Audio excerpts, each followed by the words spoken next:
Welcome to The Explainer. Okay, today we're exploring something absolutely crucial.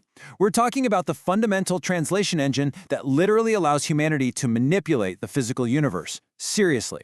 We aren't just looking at abstract numbers in some dusty textbook. We're diving into the core logistical tool that engineers, pharmacists, and material scientists use to literally design the modern world around us. So let's decode chemistry's ultimate navigation tool, the mole. All right, let's just jump right in with a number that acts as a cosmic scale structural pillar. 6.022 times 10 to the 23rd power. You probably know it as Avogadro's constant. But to put that sheer unimaginable scale into perspective, that is 602 sectillion. Yeah. Sectillion.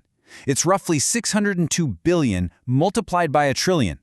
This astronomically huge figure, it isn't just some mathematical novelty. It's an absolute necessity dictated by the sheer scale of the universe itself. But, why exactly do we need to operate with a number this ridiculously large? Well, it all comes down to a really fundamental problem of physical reality. How on earth do you count the uncountable? See, atoms and molecules they're way too microscopic to be counted one by one, and they're definitely too small to weigh individually. Think about it like a macroscopic problem. Imagine trying to count individual grains of sand on a massive beach. You wouldn't stand there counting them out grain by tiny grain, right? No, you just weigh truckloads of this stuff. In chemistry, we needed a similar bridge. We needed a translation device to connect the invisible microscopic world to the macroscopic world that we can actually touch, measure, and, manufacture with.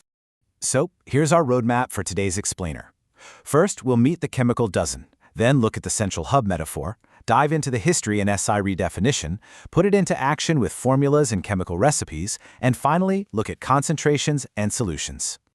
All right, let's kick things off with Section 1. Meet the chemical dozen, scaling up.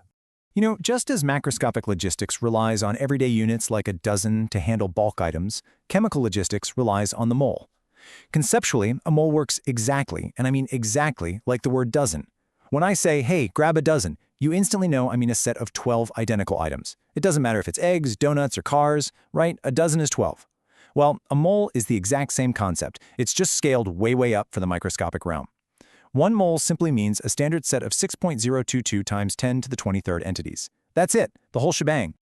So today, the scientific community formally defines the mole as an aggregate of exactly 6.022140076 times 10 to the 23rd elementary entities. And those entities, they can be atoms, molecules, ions, or even subatomic particles like protons. By grouping atoms into these massive molar batches, we create aggregates that finally cross the threshold into human skill manipulation. Basically, they become heavy enough for us to handle, combine, and actually weigh out on standard lab equipment. It's a total game changer. Now let's see how we actually use this in practice. Welcome to Section 2, the central hub metaphor. Multiply to leave, divide to return. What's really fascinating here is how this completely centralizes chemical navigation. I want you to think of the mole as the central transit station, like the main hub for all chemical math. The guiding rule here is just brilliantly straightforward. To get away from the hub, you multiply. To return to the hub, you divide. Seriously, that's the golden rule. If you start with moles and want to find the exact number of particles, you multiply by Avogadro's number. Got the particles and want to find moles? Easy, just divide by Avogadro's number. You're just riding the train back and forth. Let's look at a very specific pathway from that matrix, the volume rule.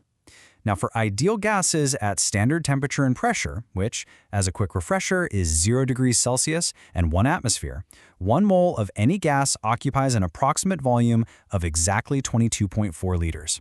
Why does this actually matter? Well, standardizing this is exactly what allows chemical engineers to safely design industrial gas storage tanks and those massive pressurized systems. They don't have to somehow magically count the molecules. No way. They just know that moles times 22.4 gives them the exact volume in liters they need to account for. Now, when we're dealing with solids, we switch over to the mass rule. And honestly, this is literally the magic trick of the periodic table. The mass of 1 mole of a substance is called its molar mass. Take carbon, for example. The molar mass of carbon is 12.01 grams per mole. What does that actually mean for us? It tells you precisely how much you need to scoop out on a scale to hold exactly 1 mole of that specific element. If you gather exactly Avogadro's number of carbon atoms, they are going to weigh exactly 12.01 grams. Boom! It's the ultimate bridge between counting invisible particles and physically weighing them out in the real world. Okay, moving right along to Section 3, History and SI Redefinition. Let's look at how scientists actually agreed on this massive number. The journey of this unit is such a fascinating evolution of thought. Way back in 1805, John Dalton published these early atomic weight tables based on reaction proportions. Then, by 1894, Wilhelm Ostwald officially coined the term mole by translating the German word for molecule. Fast forward to 1971, and it finally becomes the 7th standard SI base unit. But catch this, it was still tied to the physical world. It was defined by the number of atoms in exactly 12 grams of physical carbon-12. However, in 2019, science took this monumental leap. The mole was completely redefined. They detached it from any physical object, like that lump of carbon, and defined it purely as an exact physical constant. This was a profound philosophical upgrade for modern physics. It makes the unit truly universal, no matter where you happen to be in the cosmos.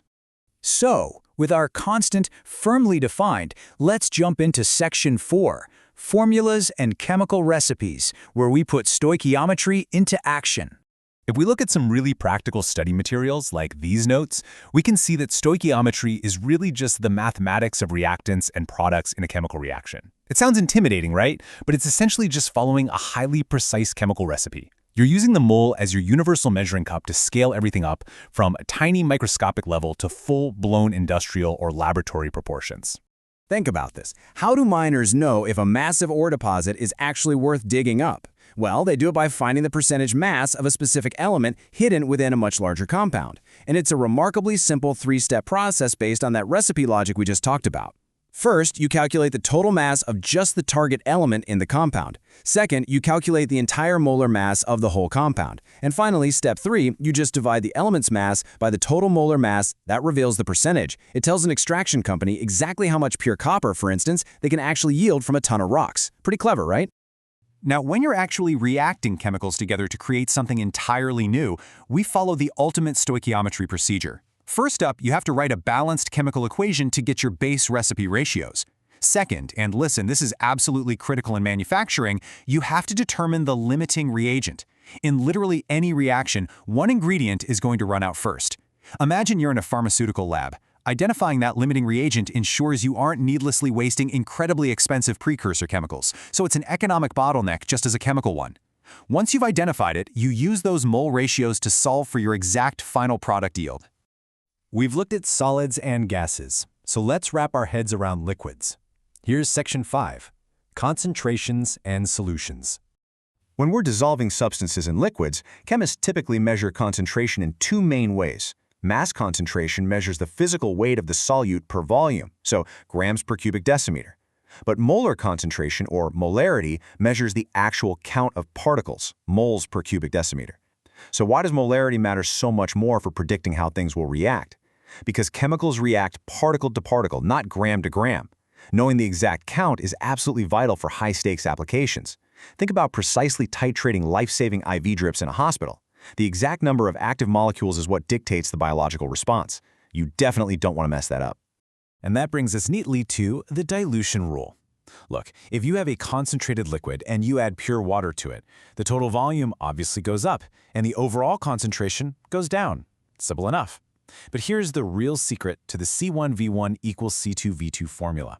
The central number of moles, the actual count of active particles swirling around in that beaker, remains absolutely identical before and after you add the water. The density of the crowd changes, sure, but the total number of people in the room stays exactly the same. Before we wrap up, there's a really fantastic piece of scientific culture that I just have to mention. Because the scientific community absolutely loves Avogadro's constant, there is actually an unofficial holiday for it, Mole Day. It's celebrated every single year on October 23rd, which, reads as 10/23 in the US calendar format. And of course, the celebrations begin at exactly 6:02 a.m. and run until 6:02 p.m. I mean, come on, it's a perfectly nerdy, lighthearted homage to 6.02 times 10 to the 23rd. I love it. And that brings us to the end of our journey through the microscopic realm. The mole isn't just some abstract mathematical hurdle you have to jump over in chemistry class. It's the ultimate translation bridge. It allows humanity to manipulate the very building blocks of the universe, empowering us to create modern medicines, advanced materials, and next-generation energy systems. So I'll leave you with this thought. The next time you pour a glass of water, or even just take a deep breath of air, ask yourself, how will you use the ultimate translation device to decode the physical world today? Keep exploring, keep learning, and I will catch you in the next explainer.